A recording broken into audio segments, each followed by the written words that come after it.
Compliance-safe soft close phrases, client follow-up English. Think of a soft close as a gentle nudge toward the next step, never a shove. The tone is non-pushy and client-centered, so the buyer feels in control at all times. Instead of chasing a signature, you highlight value and ask for consent to proceed.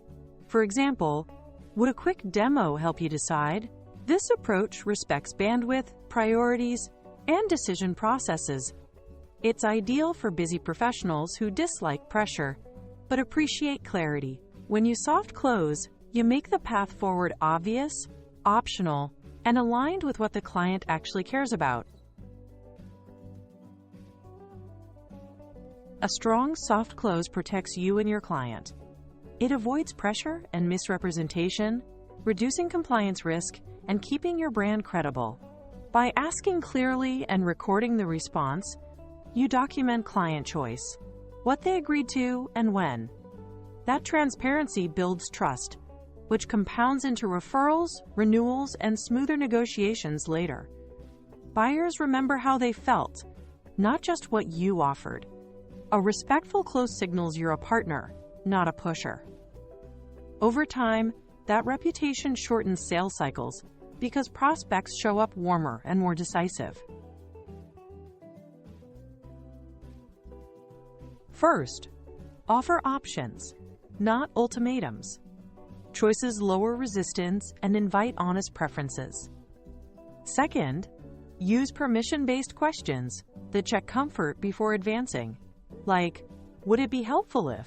Finally, be specific about the action and timing so there's no ambiguity. What happens, who does it, and when. Together, these ingredients create clarity without pressure. The client can accept, modify, or decline while staying engaged. Clear, respectful phrasing turns the next step into a practical decision rather than a confrontation. Use openers that invite, not insist. Try, would it be helpful if, which frames the step as support, not a sale. Or, are you open to, a low-friction question that's easy to accept or decline. Another is, if it makes sense, we can, which validates their judgment and context. Combine these with a concrete action. Would it be helpful if I shared a cost comparison? These openers keep control with the client, reduce defensiveness, and naturally surface objections you can address calmly. Spell out the exact move. Name the action. A quick call, short demo, or sending info like pricing or a comparison. Set timing clearly, this week, next Tuesday, or within 48 hours to prevent drift. Then confirm the channel, email, Zoom, or phone, matching their preference and availability.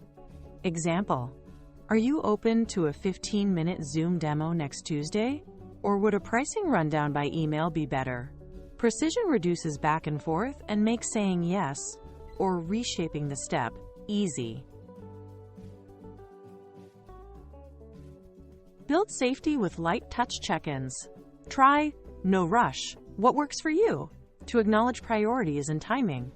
Use happy to pause if now's not ideal, to lower pressure and maintain goodwill. And, would you like me to circle back, to offer a clean, consent-based follow-up. These phrases keep momentum without cornering the buyer. They also surface real constraints, budget cycles, stakeholders, or timing, so you can adapt the plan instead of pushing harder and losing trust. Skip assumptive closes like, when should I sign you up? They presume agreement and trigger resistance. Avoid artificial urgency or pressure. Fake deadlines, limited seats, or fear tactics damage credibility and can violate compliance rules. Steer clear of vague or hidden commitments such as, let's get this moving, without clarity. If the client can't tell what they're agreeing to, you risk confusion, churn, and complaints. Keep it honest, optional, and specific. Use this simple structure: permission right pointing arrow, value right pointing arrow, specific next step. Example: are you open to a 10-min call next Tuesday to compare options? Permission checks comfort, value explains the benefit, and the next step sets action and timing. Then always confirm preference and consent, channel, date, and who attends. If they decline, offer an alternative or a light follow-up. Would a summary by email be better? This keeps the relationship strong while keeping the door open.